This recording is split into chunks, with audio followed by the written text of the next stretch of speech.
Guys, what's going on? I hope you guys are well. I hope you guys are staying safe. I hope everything's good wherever you are. So guys, Mr. Alvarez, he's basically saying that those guys need to fight each other, Jermall, Benavidez.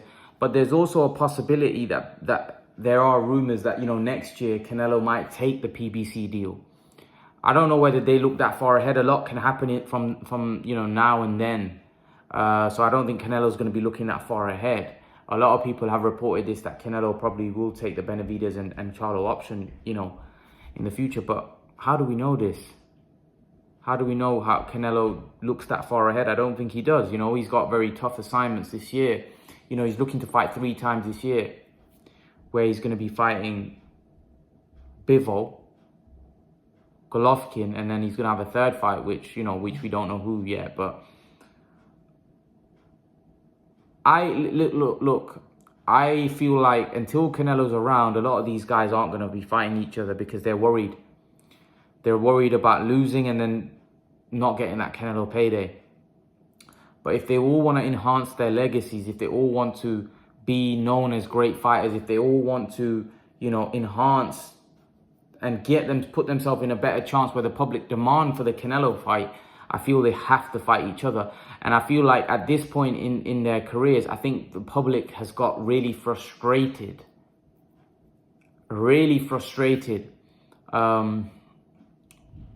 With these guys fighting guys that are lesser guys, that public perceive as lesser guys when they should be fighting each other.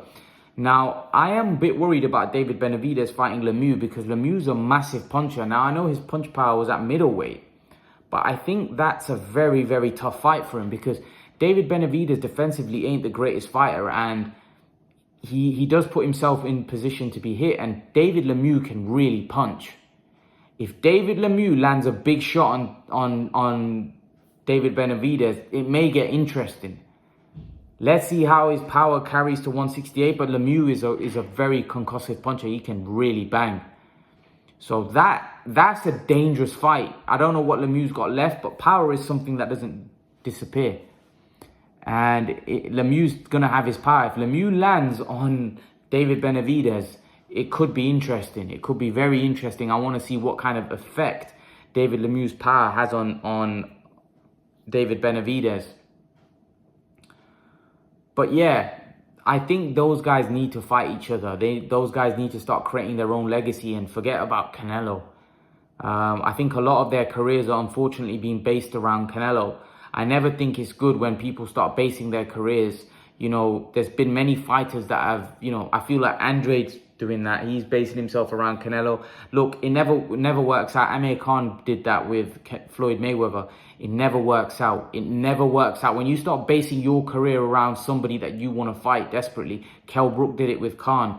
Your career doesn't go down very well because all you're doing, you're chasing that guy, and what you're doing is you're trying to take less risk, right? You're trying to take less risk because you don't want to take a high-risk fight and lose, because then that fight's going to be out the water. But what you're doing as a result of that is you're damaging your legacy because you're not taking on other tough fights and you're damaging your legacy as a result of it. So, for me personally, I feel like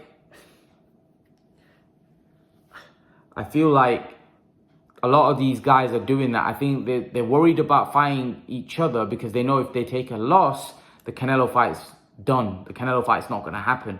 So I think this is where the issue is with a lot of these guys fighting each other. And I've been saying this for a while now.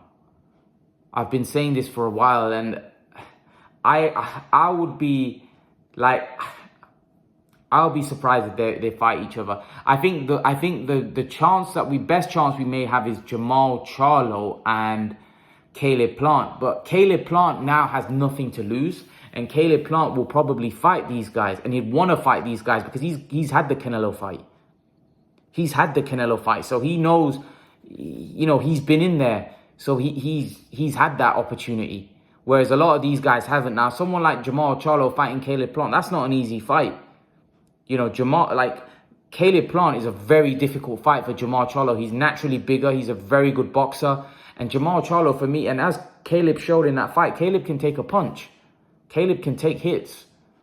So that's going to, and Caleb can box. And we know that Jermall Charlo has trouble with boxers. And Caleb's got a lot of physical advantages over Jermall Charlo. So that's a tough fight. And Jermall Charlo is somebody that's linked with Canelo, that people think could be a potential opponent for Canelo. So are they going to be willing to do that? You know, I don't know.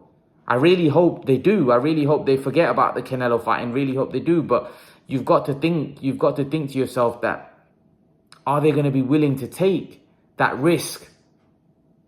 Because they know that they may lose the Canelo fight. And that's a big opportunity. You see, like, that's the problem. When you've got these cash cow type of fighters, that a lot of these guys are basing their whole careers around them. And what happens is the whole division gets put on lock. And a lot of the top guys in the division don't fight each other because they don't want to risk getting beat, because they know then the money fight that they want with that guy is going to go. Hence why David Benavidez, Charlo, you know, there's going to be, like, I'm not saying David Benavidez might want to fight Charlo. Andrade might want to fight Charlo, but Charlo may feel that he's in line for Canelo and he doesn't want to take that risk, because he knows that if he loses that fight, the Canelo fight's out the water. So this is the issue. Look, I really hope that these fights come to fruition, because we need it for the sport of boxing. It's not good for boxing when these fights aren't happening. We need these fights to happen. We need these fights to come to fruition. You know, we need, for the good of the sport, good of boxing, we need these guys to fight each other. We need these guys to fight each other. Canelo's right when he says they should fight each other, and then I'll fight the winner. So what Canelo's saying is, cancel yourself out. So fight each other, and the best guy I'll fight. But why should I have to fight all of you? Why should I have to, if there's 4 of you, why should I have to fight David Benavidez, Andrade, Charlo, all of them, when none of them really offer anything? And what I mean by offer, what do they don't have a belt. I know some of you guys are saying, well, what if Floyd had? Floyd wanted to fight him. I believe Canelo, was Floyd the champion or was Canelo the champion? I think Floyd might have been the champion, or was it for a vacant? Whatever it was. You know, Floyd had a way of picking his fights. Canelo has a way of picking his fights. Canelo likes to fight champions. You know, Floyd, to be fair, fought champions as well. You know, but a lot of people thought Floyd was cherry picking. But like Canelo said, how can Canelo be cherry picking by fighting Bivol? I don't quite understand, because Bivol is perceived by a lot of the hardcore fans better than Charlo and Benavidez and Andrade. You know, so how can he be ducking those guys if he's fighting somebody that's perceived more tougher? I don't quite understand that. And Bivol is a much harder fight than Andrade, Benavidez, and Charlo. Fact. He is. I don't care what anybody says. Bivol is a tougher fight. He's bigger, he's stronger, he's got great feet, and he's got great hand speed, right? That is the style that people say gives Canelo a lot of trouble, right? He's fighting that style, and he's fighting a guy that's way bigger than all those guys.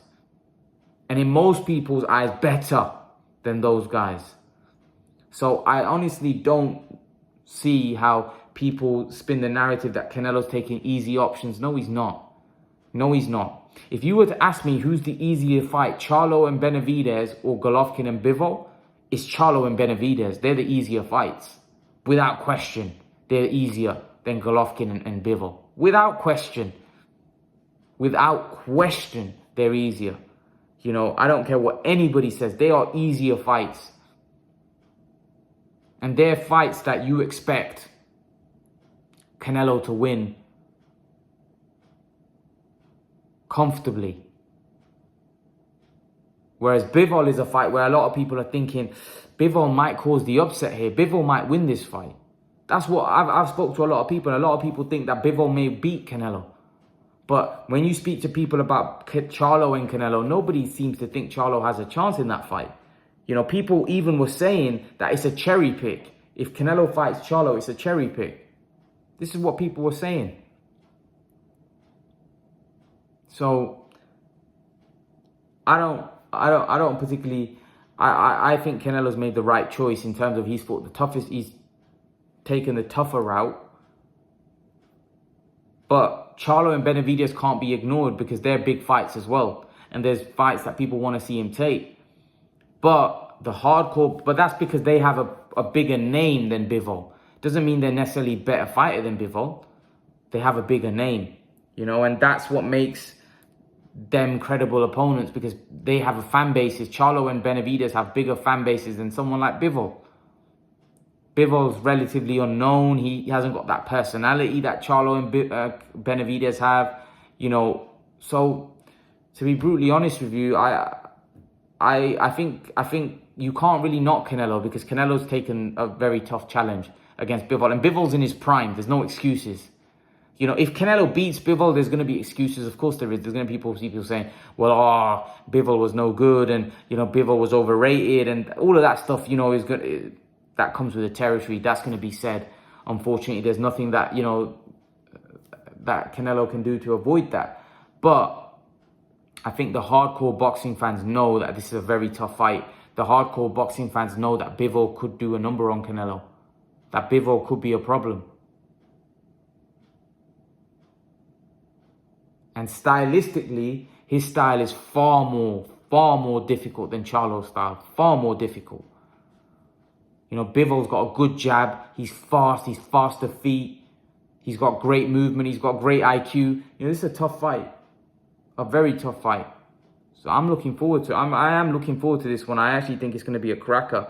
Look, I wanted to see him fight Charlo just because I think Charlo was a bigger fight. There would have been more attention on the fight. But I didn't think it was a tougher fight. I thought Bivol was the harder fight. I even said many times, I think Bivol's a much harder fight.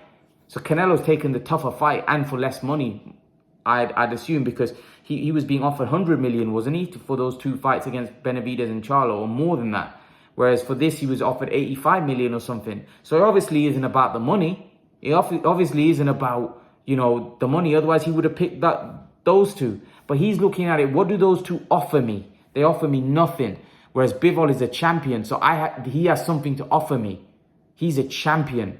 And that's the way Canelo's looking at it. And I think that's a great mindset. That's a champion's mindset, because he's looking at it from a legacy point of view. From a legacy point of view, Bivol is the much better fight. He's the more difficult fight out of the two. So that's my opinion. Leave your thoughts. Let me know what you think in the comment section below. And I'll see you guys in the next video. Peace.